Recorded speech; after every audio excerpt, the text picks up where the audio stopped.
Hello everyone, and welcome back to the 3T Path channel. Welcome back to our Uddhava-gita course. Now we're doing this wonderful section. I really love this section, very special. The 12 yamas and the 12 niyamas given by Krishna. Of course, we know about the five, well, a lot of people in yoga know about the 5 yamas and the 5 niyamas listed in the Yoga Sutras by Patanjali. And here we have 12 yamas and 12 niyamas by Krishna here in the Uddhava-gita. So it's a wonderful section, wonderful qualities. They're all so important. The yamas and niyamas just give you like the whole blueprint for a wonderful life. You're like, what do I do with my life? Just look at the yamas and niyamas and you're good to go. If you just do the yamas and niyamas, you've got yourself an amazing life already. Especially these 12, these 24 here, 12 yamas and 12 niyamas. So we've been going through these for a few classes because they're so wonderful. And in the last class, we got almost to the very end of the yamas. So we only have one yama left to go, and then we're going to start the niyamas. So let's look at the and of course, if you want to watch all the previous classes and catch up if you've missed them, all you have to do is become a member of this channel. The instructions are here in the description of the video. Once you become a member of the channel, you can access the whole course. Just go to Uddhava-gita.com. The link is also here in the description of the video, and you can see the whole course nicely organized for you. And we have already, over, I think this is class 118. So we have a lot of classes, and it's a wonderfully deep course on the most beautiful text, the Uddhava-gita. So we are here. Let's just read here again. The Supreme Personality of Godhead said, non-violence, truthfulness, not coveting or stealing the property of others, detachment, humility, freedom from possessiveness, trust in dharma, celibacy, brahmacharya, silence, steadiness, and forgiveness, we covered in the past classes, and fearlessness are the 12 primary disciplinary principles. In other words, the 12 yamas. So we did all of them except fearlessness. So let's talk about this wonderful quality of fearlessness. Now, this quality is very important. And how do you develop this quality? Through yoga. What does yoga have to do with being fearless? The idea is this. First thing, we are training our minds. First thing, the whole point of yoga and everything we're doing here is based on you control your mind. It is your mind, it's your consciousness. Learn how to control it. That's what yoga is all about. Yoga is about controlling chitta, vritti, nirodha. That's the definition of yoga. Yoga means controlling your consciousness, your mind, chitta. So how do you control? There are many things you can do to control your mind. So yoga teaches you all these different, look at this list, all these different things we're doing. So like when you see something like, not stealing the property of others, okay, that sounds just like some sort of like ethical, moral conduct rule. But actually, it's also a rule to help you control your mind. Because when you steal from others, you get agitated, you're fearful, you're doing it wrong, you're going to get caught. So all these things, for example, so that will agitate your mind. That will make you lose control of your mind. Just slightly, just a little bit, but it'll start making you lose control of your mind. So then when Krishna says, the first thing, non-violence, ahimsa, it's because if you are not practicing ahimsa, you have a more agitated mind. Your mind has more aggression, more fear, more anger. So that makes you lose control of your mind. Slightly, a little bit, but you start losing control of your mind. So one way for you to look at all these instructions, Uddhava-gita and Bhagavad-gita, all these spiritual instructions, it's like they're instructions to help me live a life in such a way that I can have better or more and more control of my mind. Because that's what we're trying to do. Because once we have control of our mind, of course, and then you have the instructions, okay, what do I do with my mind now that I can control it? And of course, what we do with it is we direct it towards God. We direct it up, so it's directed to ourselves, and then we direct it to God. And that makes it really good, because then we access God's consciousness, God's beautiful, brilliant, all-loving consciousness. You can access that consciousness once you have access to your own self, and your self is now connected in love with the Supreme Consciousness, with Krishna. So you can experience bliss and peace and all these wonderful qualities. Rasovaisa, Krishna is the source of all transcendental sweetness. So you can connect to this only if you have control of your mind, because if your mind is not in control, you can't make a connection. It's like, how can you make a connection between things? Like, let's say you're trying to connect, to some frequency in some device like a radio, but if you can't control it and the frequency is going all over the place, you'll never be able to get the right frequency you want. You won't be able to listen to the channel you wanted, to the radio station you wanted. So, you have to control it. So you have to control that, then align it. So these things give you control of the mind. Now, what does that have to do with being fearless? Because one of the things we're doing is we're developing control of the mind, is that we're trying to keep our minds focused on different things which we would normally keep them focused. So in yoga, we try to keep the mind in the here and now, for one thing. We want to keep the mind present, conscious, mindful of reality. That's why in the 3T path, in my work, I call this the reality paradigm, which is opposed to versus the fantasy paradigm. What's the fantasy paradigm? When you're not in the here and now. Because if I'm not in the here and now, I'm in the past, which is like my version of the past. It's not like a real true existence. It's just like my distorted interpretation, recollection of the past. Or even worse, my dreaming of the future, which totally doesn't exist. Just a complete fantasy. It really is just a thing I'm thinking about. Oh, maybe it's gonna be like this and it'll be so nice. It's a complete fantasy. So if you're not here, present, mindful of this moment, then you're not in touch with reality. The more you're not here, the more you're not in touch with reality. Now, notice that fear is about your mind in the future. Not a nice fantasy, a nightmare scenario. So a lot of times we're like thinking of the future. Oh yeah, I'm going to win this and it'll be so wonderful and I get this job and when I marry, if I was with this boy, with this girl.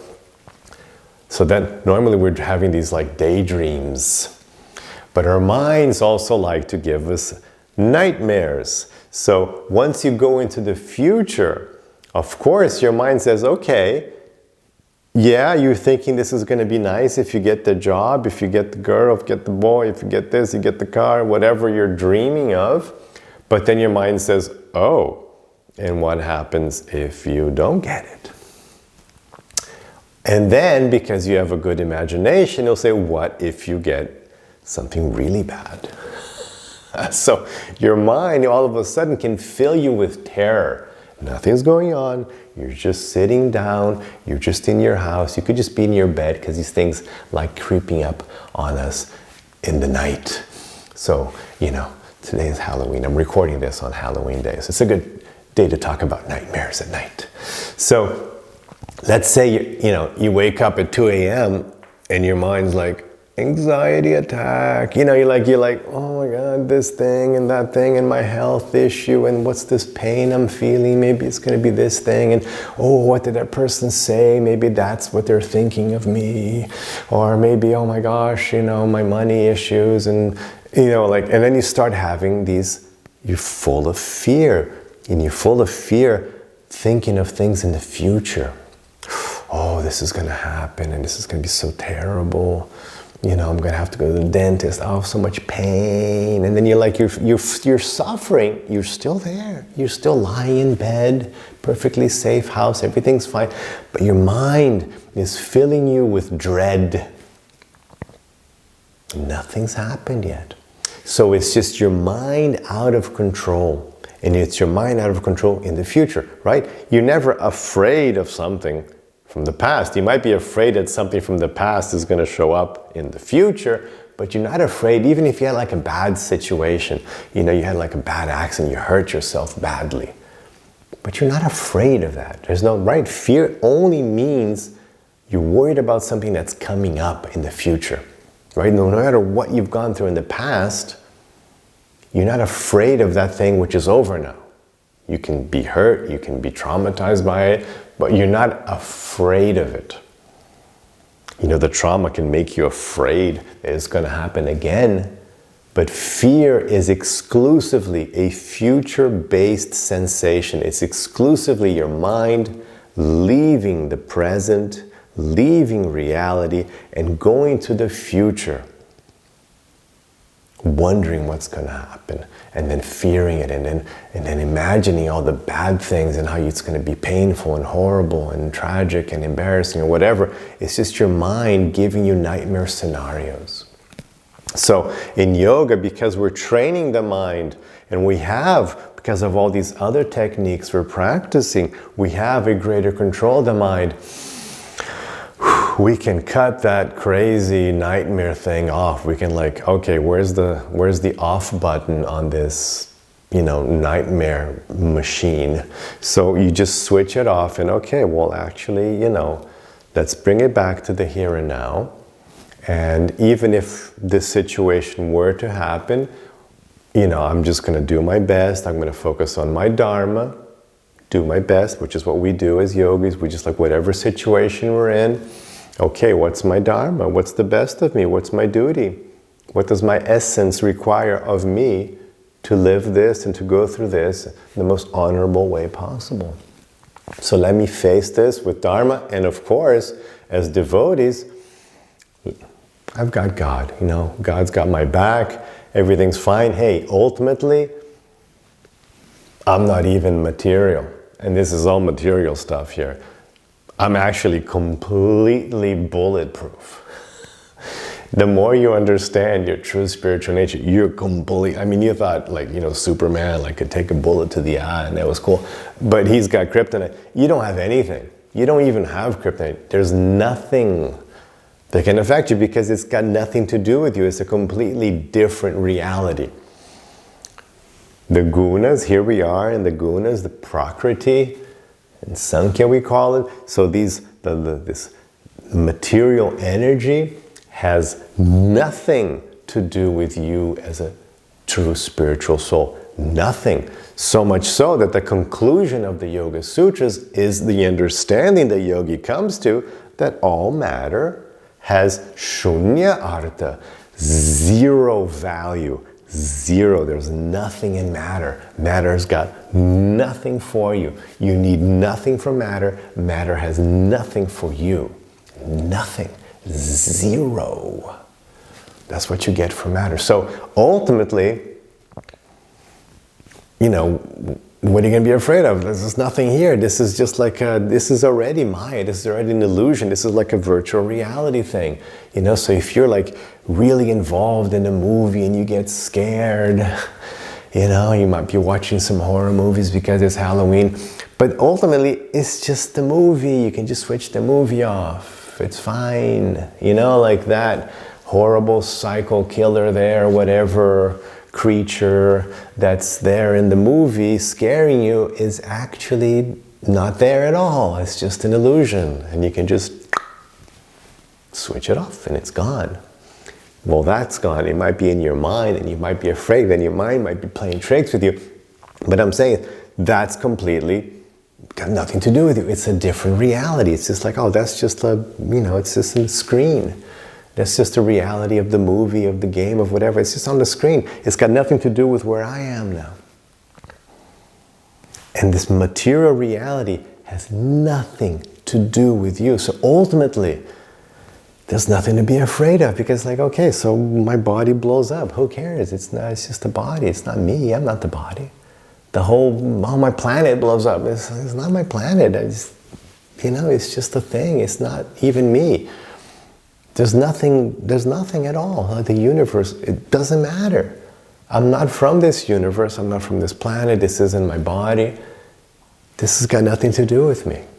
This is just a matrix. This is just a false reality we're living. So the yogi understands that. He's connected with God. He's feeling, he knows God controls everything anyway. So like, look, if God wants me to go through some horrible situation, it's probably just for my good anyway, so I can get out of here. So I can create detachment, so I can focus on what's real. So with these techniques, the yogi becomes more and more fearless. And then the yogi understands, yes, okay, if I'm seeing it's going to be a difficult situation, and I'm, a little afraid of it, I have to go through this exam. It's going to be a difficult exam, so I'm a little anxious. I have a court case. I'm anxious. Your stomach. That's okay. Go with it. That's what I explain also. Accept that fear, that anxiety, that stress. Accept it because it's just your body gearing up for battle. It's okay. You don't have to hate it. In yoga, we learn not to be attached to things and not to hate things. So you neither want stuff nor do you hate stuff. That's the trick in yoga. We neither, oh yeah, I really want this thing, and oh no, I really hate that. We don't want either of these. We want it to be okay with both. So we neither love nor hate. Sometimes you see that expression, it's a little confusing. No, oh, we have to love. No, we love. But I'm saying like love in the sense of McDonald's uses loving it. In that sense of really liking something material. Not love in the sense of another being. So if you neither want things nor do you hate things. And so when you're feeling that stress, that kind of fear, okay, this is going to be a tough thing, this is scary, okay, I'm walking a dark alley, I have to be, this is a dangerous neighborhood, I have a tough exam, I'm dealing with some authorities, you're a little afraid. That's okay. Go with it. As yogis, you're going to say, okay, let me live that, let me be mindful of that. That's okay. I'm observing my body. I can see I've got some adrenaline flowing. That's okay. Adrenaline's good. It can make me faster reactions. I can see my heart's pumping faster. That's good. More blood's flowing. This was designed for this. This is not a design flaw. This is good. Got more blood flowing, my brain, I'm more active. I hope I'm gonna, my brain's sharper, because you're sharper, you're ready for action because you've got all this extra blood flowing through your vein. You're breathing a little faster, so you get more oxygen. So your brain's getting more blood, more oxygen. You've got the little drugs of adrenaline going just to keep you pepped up and quick. It's okay. Don't hate that. Just go with it. Okay. And once you accept that, oh yeah, look, this is stuff. It's okay. It's just my machine is ready, just like your car is revving for something. It's just I'm okay for this. Don't be afraid of being afraid. Do you see what I'm saying? Don't hate it. Don't hate it when you do get that's okay. Just observe it, use it, accept that's what it is, and still be okay, what's my dharma? Krishna's got me. I'm okay. Even this could be scary, this is tough, but that's okay. Because ultimately, it doesn't matter as long as I do my best, and nothing matters. Death won't kill me. Death won't kill me. I never die. Can't be killed. Krishna says, you can't be killed. Krishna says in Bhagavad-gita to Arjuna, look, you can neither kill nor be killed. There's no such thing. People are just changing bodies, and that's the worst that can happen. You get a new body. Hey, my body's getting pretty old, so I wouldn't mind a new body. So this one's already showing signs of defect, of aging, of just getting a little, rusty. So it's fine. So you keep that in mind as well. So these things, you put all that together, and that's how you become more and more fearless. And that's why fearlessness always comes up. It's coming up here, and it's come up in the past. Krishna's talked about it in the Bhagavad-gita. Krishna talks about it. It's always there for us. Okay, so that was fearlessness. Let me know if you understood that. And now with that, we finished the yamas, and we can start on the niyamas. And I promise I won't spend 20 minutes explaining each point like I just did with fearlessness, but fearlessness is a biggie. Okay, so now the 12 primary disciplinary principles is a translation for niyamas. So now the 12 niyamas. And we start. I'm just going to read the whole thing and then we'll go one by one. Cleanliness, japa, austerity, tapas, homa, sacrifice, faith, hospitality, worship of me, visiting holy places, acting and desiring only for the supreme interest, satisfaction, and service to the spiritual master are the 12 niyamas. I think I skipped one, but let's go back and do it. Okay, so yeah, well, the first one is internal and external cleanliness, so that's where you get to. Okay, so then we get to 12. So the first one, always the first one, same as the Yoga Sutras, the first item on the list is socham, cleanliness. It's interesting that that is the very first item on the list. You think like, oh, what about like the other items seem more important? Like worshiping God, should that be? No, the first item is cleanliness. Why is that? Because socham is the very bedrock of the practice of sattva guna, right? Sattva guna is necessary for your mind to be calm enough so you can control it, like I explained in the beginning. It's all about creating the situation so your mind is controllable. You don't want an out of control mind. You want your mind to be in your control, because otherwise you will be in the control of your out of control mind, and that's not a nice way to live. So, socham is the bedrock of sattva guna. Now, sattva guna is the lifestyle, it's the mode, it's the vibe, the guna you need to cultivate to be able to do yoga. That's why in Bhagavad-gita, 18 chapters, 2.5 chapters just about the gunas. That's big content. I mean, 2.5 out of 18, almost a sixth of the Bhagavad-gita is just about sattva guna, because it is that important. Very important. You see in the 3T path, I have like lifestyle as the background of everything we're trying to do. So yeah, we talk about bhakti and jnana and dharma and mindfulness and inner peace, all these wonderful things, but none of that will really happen unless you have the proper lifestyle. Sattva guna. So with sattva guna, you get the mental clarity, you get the mental peace, you get the ability to control your mind, to have clarity of vision, to understand what's right, what's wrong, what's your purpose, what's not your purpose. Everything falls into place to be able to be in the here and now. All these things can only happen in sattva guna. And the more you're away, the more you distance yourself from sattva guna, the more you cannot practice anything else, Krishna says. That's the problem. Like all these wonderful instructions, you won't be able to practice them because your mind will be too crazy. You're going to be too out of it.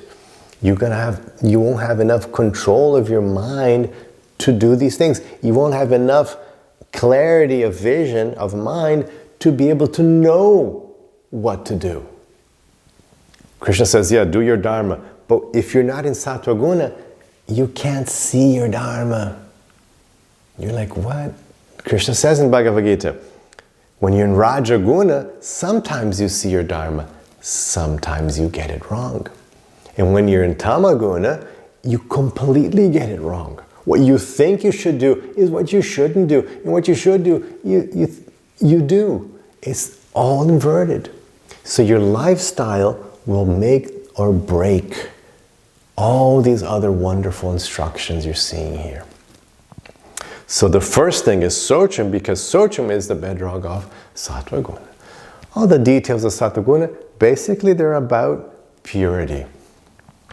So you want cleanliness of the body, of your clothes, of the place where you're at, of your food, of the company you keep. You can just, everything gets reduced, like it's just, is it clean? Is it nice? Yes. Good quality. It's not messy, dirty, polluted. That's just going to help you get agitated, disorganized. I mean, how do you feel when you walk in to like a filthy place? Like one of those filthy, like a disgusting, like, maybe you walk by this little store and it's like this filthy, disgusting thing. It's like a disgusting bathroom. How do you feel? You feel really bad. Like your mind's like, Because it just disturbs you. And what happens when you walk in and everything's clean and organized? Those beautiful Zen gardens, they really got it. That was like just pure sattva. Because it's just so organized and clean. And your mind just goes, You just get this huge dose of sattva going. It's like, okay. Everything becomes better, clear. You can focus your mind. So Socham, very important. And here, of course, it says internal and external because, of course, we start with the external and then we start working on the internal, on the quality of our thoughts, on the quality of our emotions, of our speech, of our desires. So then we can work on these things. But first, it has to start on the outside. Okay, so that's Socham. Next up, japa. So if you're following this channel for a while, you know that japa is a huge thing. The 3T path, one of the 3 T's, the T stands for transcendental, one of the 3 transcendental practices we do is japa. So it's a huge main thing. Japa is very big. I spend well over an hour, about an hour and a half every day doing japa. So it's a big block of time. Japa. And I've been doing it since the last century. So you have to keep doing japa every day. Japa is very important. Japa is the basis of your spiritual advancement. Like the more you want to accelerate your expansion of your consciousness, japa is key. It's right there. It's like a centerpiece of our spiritual practice is japa. We do japa, of course. Japa means the chanting. It's a mantra meditation, you can translate it as. So mantra meditation. And of course we use the Hare Krishna Maha Mantra, Hare Krishna, Krishna Krishna, Hare Hare, Hare Ram, Ram Ram, Hare Hare. And we just do that in japa.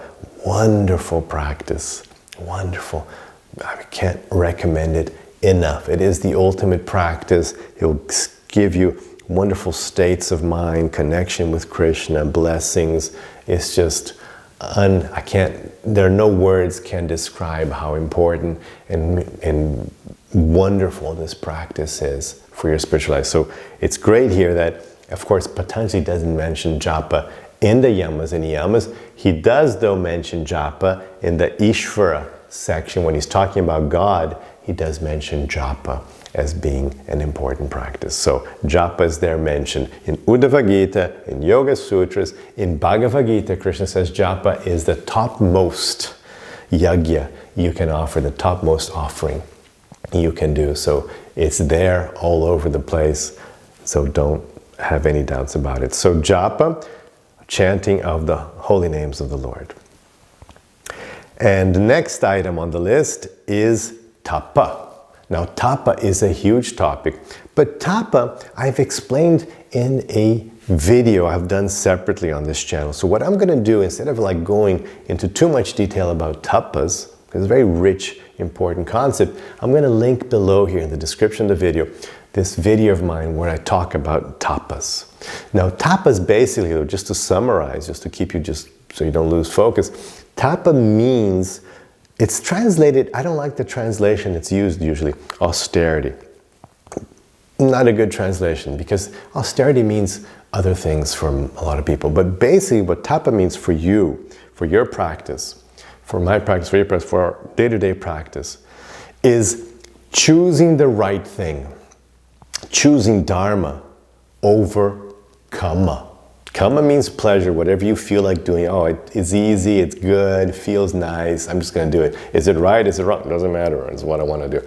So kama is just like that. It's like a superficial, flimsy, like, yeah, it's easy, it's good, let's go for that. Tapa, dharma means what's right, what is my duty, what is my essence, what is honorable and correct of me, what is required of me, which a lot of times is not what's easy and, you know, and pleasurable. It could be something unpleasant. It could be hard. Like look at Arjuna. Arjuna had to fight, horrible battle, had to fight against people he knew, very bad. So it was great tapas for him. It was very painful. It was big for his battle. People are trying to cut his head off, you know. So it's horrible work, very difficult, in a very difficult emotional situation, having to fight with, you know, with uncles and his grandfather and, you know, and cousins. So very hard, but it had to be done, dharma. So dharma means you do what's right. Anyway, so the video explains it in more detail, and you can see this video to understand this very important concept. So that's it for now. Let's stop here, and in the next class, if Krishna permits, we'll continue with our niyamas. Have your rest of your day with lots of peace and lots of love.